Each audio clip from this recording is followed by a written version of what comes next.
ምርቃታችሁ ሁሉ እየደረሰኝ ነው። አብዛኞቹ ሰዎች በኮመንት የምትመርቁኝ በውስጥ መስመርም እያየሁት ነው። በጣም ነው ደስ የሚለኝበት ሶሻል ሚዲያ። አሰላሙ አለይኩም ወራህመቱላሂ ወበረካቱ። ውድ ቤተሰቦች ሰላም ብያለሁ።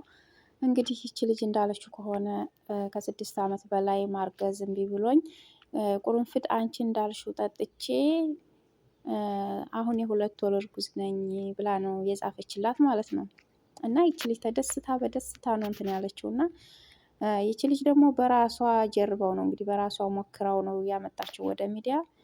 እንግዲህ ሞክሩት እርግዝና እምቢ ያላችሁ ማለት ነው። እንዴት እንደሚጠጣ ግን አላቅም። እንደዛ አርጋችሁ ጠጡ አልልም።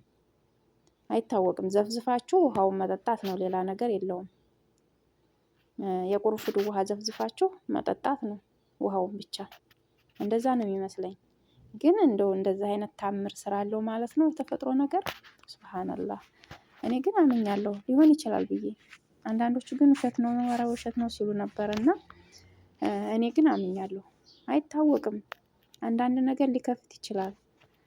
ቁርንፍድ አሁን ለብዙ ጥቅም አለው ማንኛውም ነገር እና ተፈጥሯዊ ስለሆነ ደግሞ የሚጎዳን ነገር አይደለም። ከኬሚካል ነፃ ነው። አሁን ሐኪም ቤት ሄዳችሁ ዝም ብላችሁ ያለ ሐኪም ፍቃድ ምናምን በራሳችሁ ፍላጎት ገዝታችሁ የምትጠቀሙን ነገር ኬሚካል አድርገው ስለሚሰሩት ይጎዳችኋል። ሐኪም ያዘዘላችሁ ነገር ከሆነ በሐኪም መልኩ ተጠቀሙ ማለት ነው። ሐኪም ካላዘዘላችሁ በግል ግን ይሄ ጥሩ ነው የሚሉትን ነገር ያንን ተቀብላችሁ እንዳትጠቀሙ፣ ገዝታችሁ በግላችሁ እንዳትጠቀሙ።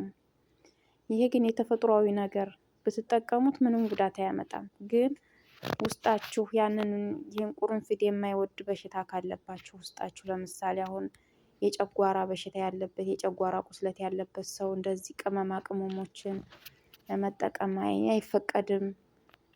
የተለያዩ ነገሮች አሁን በሽታ ያለባችሁ ሰዎች ያንን ነገር ላይወድላችሁ ስለሚችል በሽታው እንዳይባባስባችሁ እንጂ ተፈጥሯዊ ነገርን ብትጠቀሙት እኔ ይጎዳ አይመስለኝም። አይጎዳም። ምንም የሚጎዳ ነገር የለውም። ስለዚህ ተጠቀሙት እስኪ መፍትሄ ብታገኙ ማለት ነው። ስንት ልጆች አሁን ሀገር እየገቡ መውለድ እምቢ እያላቸው እንደገና ደግሞ ቆይተው ታገቡ በኋላ መውለድ እምቢ የሚላቸው አሉ። ከምንም በላይ ደግሞ ባል ካገባን በኋላ ሴትም ሆንን ወንድም ሆነን የመኖር ምስጢራችን ማን ነው? ልጅ ነው። በቃ ልጅ ሲኖራችሁ በቃ የመኖር ፍላጎት አላችሁ። ለልጃችሁ ስትሉ ደስታችሁ የልጃችሁ ላይ ነው። አንድም ሆነ ሁለትም ሆነ ሶስትም አራትም ሆኑ ልጆቻችሁ ላይ ነው ደስታችሁ ማለት ነው። እነሱን ስታዩ ትደሰታላችሁ። ሲደክማችሁም ስትበሳጩ ምንም ስትሉ ለልጄ ብላችሁ ትኖራላችሁ ማለት ነው። ስራ እንኳን የማትሰሩ ሰዎች ካላችሁ ዝም ብላችሁ መዘነጥ የምትፈልጉ ከሆናችሁ ደግሞ ልጅ ስትወልዱ ለልጄ ብላችሁ ወደ ስራ የምትሰማሩ ሰዎች አላችሁ። ማለትም ልጄን እንዳይርብብኝ ስትሉ ማለት ነው። እንደዛ ነው በቃ። ልጅ እንግዲህ ካላህ ነው የሚገኘው፣ ከማንም ስለማይገኝ። ከልጅ በላይ ንብረት የለም፣ ከልጅ በላይ ሀብት የለም። ከምንም በላይ ልጅ ነው። ለእኔ ከምንም በላይ ልጅ ነው። ማለትም እኔ ድሮ የምኖረውና አሁን የምኖረው ኑሮ አንድ አይደለም። ሳልወልድ በፊት እኔ ምንም አይመስለኝም ስለ ልጅ። የሰዎችም ልጆች አያምሩኝም፣ አይናፍቁኝም፣ ምንም አይሉኝም፣ ምንም አይመስሉኝ ነበረ። ግን አሁን ልጅ ሲኖሬ ማለት ነው የሰው ልጅ ራሱ ሲያለቅስ እንዲህ ጆሮዬ ነው የሚቆመው። የልጅ ለቅሶ ስሰማ እንዲህ ጆሮዬ ነው የሚቆመው። ምን ሆነ ይሆን?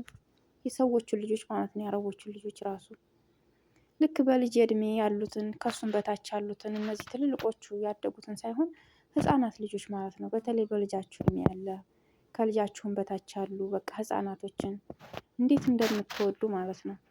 እንዴት ደግሞ ክፉ ነገራቸውን አትወዱም? እኔ አሁን አልወድም። እኔ ድሮ ጣጣ የለኝም ሲጀመር ስራ ሲሄድም ልጅ ካላችሁ ስለ ልጆቻችሁ መስኡል አይደለሁም ነው የምለው። አይመለከተኝም፣ ስለ ልጃችሁ ነው የምለው። ልጅ መንከባከብ ምናምን ነገር አይመቸኝም። ማለትም ትዕግስት የለኝም። ትናደድ መታቸውና ችግር ይመጣብኛል ብዬ ማለት ነው። ራሴን ለመጠበቅ ያህል ነው። ስለዚህ አሁን ግን ውስጤም እንትን አይልም። እና ለዛ ነው ከልጅ በላይ ምንም የለ። እስኪ ተጠቀሙና መፍትሄ ካገኛችሁ እንትን በሉ ይጠቅማችኋል ብዬ ነው ውዶች ያመጣሁት። እንግዲህ ሞክሩት። ይሄ ከኬሚካል ነፃ ስለሆነ ምንም አያመጣም ማለት ነው።